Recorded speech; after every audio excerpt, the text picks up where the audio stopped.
So we here at 2025 Locfest, and I'm here with my good brothers. My name is Maxwell Bristol. Kevin Bkaize.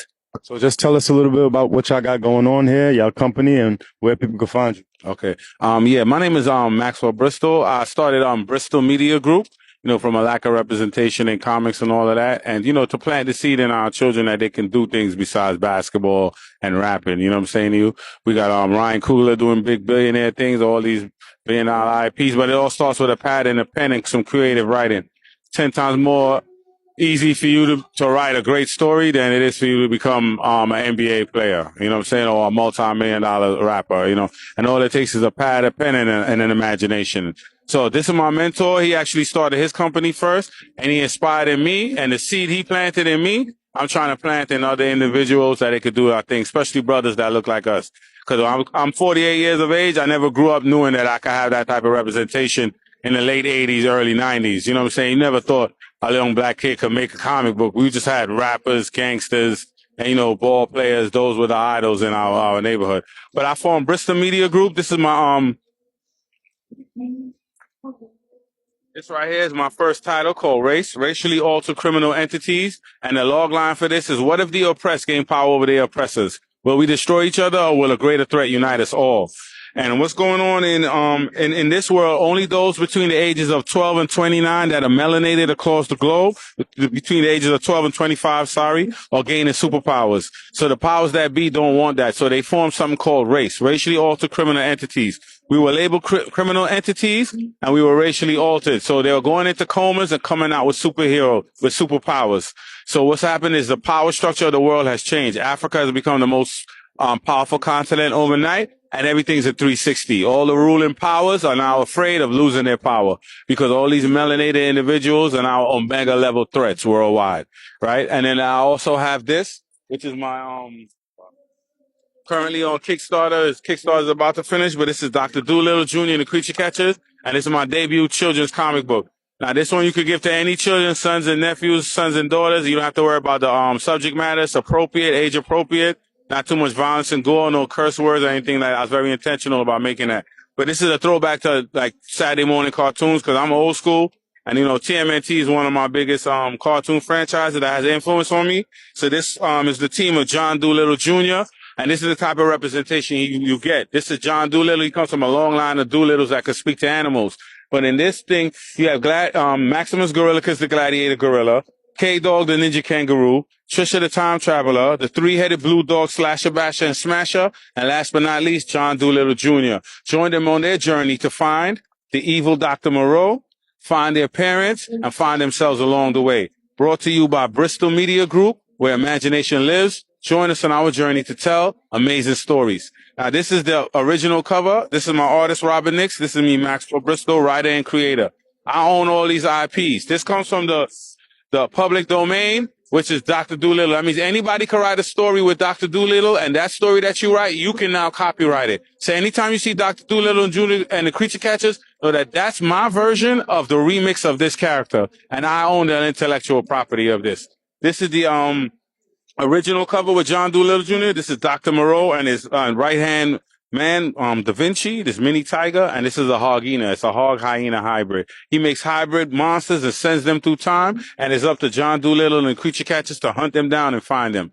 Right? This is coming to you soon. 5 pages of the 25-page initial comic book is done, and that's called It Was All a Dream. And then Racially Altered Criminal Entity #1 is called The Gang's All Here, right? Because it starts out with Bloods and Crips fighting against cops. So it's a totally different imagery. No more gangsters, no more robbing and stealing from your own. You actually have to protect your barrio and protect your projects. So things are different. Gangsters have to be forced to be revolutionaries. So we try to change and make our own narrative. Instead of us being almost extinct as colored youths, I wrote in my world, we're the top of the pecking order, and it's up to us to change the world. So amazing. We flip the narrative. And since we can't change the world, we can change our world. And that's all possible with a pad and a pen. And that's what we're trying to promote here at Bristol Media Group and over here with author Kevin Bkaize. This is amazing, bro. Yeah, amazing. Right. I always like to hear my brother Max give his story, man. It's a beautiful thing. I'm Kevin Bkaize. First of all, I want to shout out Kim, Chris, the whole Locfest crew. And this is my third time, I think. Yeah, my third time in here. Kevin Bkaize, the author of Dogs of the Wild. It's a trilogy. Book 1 and 2 are out right now, taking it all the way to an animated movie. It's about dogs against wolves battling each other for rulership over a mystical forest untouched by humans. If you like action, suspense, thriller, it's a page turner. Got some beautiful illustrations on the inside. There's a love story mixed in there as well. And it's not often you see us writing books like this. I've been getting great reviews. That's the most important thing. But it's not often you see us writing books like this. But think Shrek, Little Mermaid, Black Panther. Those were books before they turned into mega movies. So not only do I want to get my books out there, but when I get in front of the youngsters, I let them know that the ideas that are in their heads can be life changing. They can write the next Harry Potter. They can write the next, Little Mermaid. They can write the next Black Panther. The problem is they're not seeing the representation. So this is where I come in. Kevin Bkaize is doing it. They're seeing somebody with the tangible work aiming to get to an animated movie. Now they say that they can do it as well. Very important mission that we're on. Over here is my awareness book. Just released this 2 Fridays ago. It's an awareness book for young men before they step out into the real world so they won't make the same mistakes that older men made. It's a guide, and older men wish that they had a guy like this when they were younger. So it's doing some amazing things. I've been getting some great reviews on this one as well. And then lastly, thank you, bro. I got my home buyers book, which is teaching us why it takes so long to buy our first house living in America. As of 2018, our average age to buy our first house is 48 years old. And it's only because nobody's teaching us the information. So I put it in there in real simple form. I call it simple but powerful, very simple read, a lot of powerful information. So what's unique about what we got going on here is everything is 100% created by us.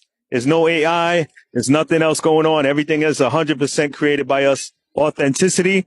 And we're going all the way to the top with it. Bristol Media Group, author Kevin Bkaize, and we appreciate you taking the time to hear us out.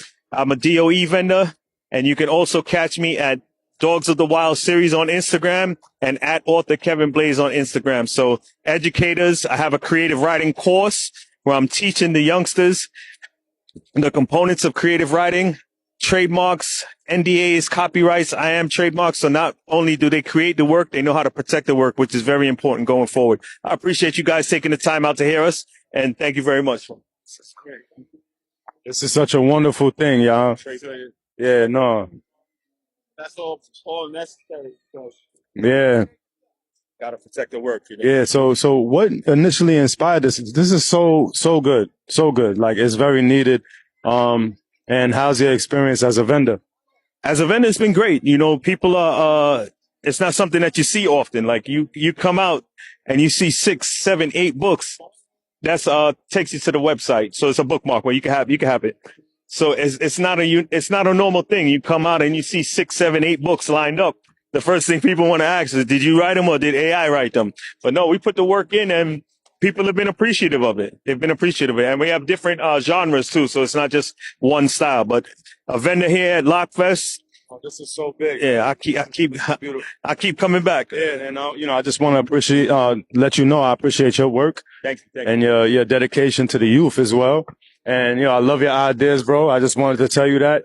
Just dealing with the metaphysics and the science of who we are as melanated people and our abilities that might differ from other races. That's a real thing. It's a true thing. Because, you have a guy that's going to make an alien that's going to come from a different star system with a whole bunch of superhuman abilities, but he looks like a white guy from Kansas. And that's okay, because that's the theatrical license of that creator. It's the same way my Dr. Dolittle is going to be black, because he's a representation of his creator, right? So we can't complain about representation unless you're doing something to change the narrative. And the only time you can change the narrative is if you're the author, right? So we got to write our own stories, and that's the only way you're going to get narrative. And that's why you got Black Panther, because they let him tell the story the way he wanted to tell it. So that's why, which is very rare. Exactly. So, and what happened is he actually went to the continent, found out what the hairstyles was, what the drip was, made sure he had an authentic South African accent, the right design. And so now when you are actually Africa and you're from the continent of Africa, you could go and see a cultural depictions of your people and their ancestral clothing and feel some kind of connection now to this character. And that's the difference between color and culture. Miles Morales could be black all he wants, but he has 0 black or Spanish culture. You know what I'm saying? I appreciate y'all, man. For real. Respect. Thank you for taking Peace. this out, bro. Locfest 2025. We here.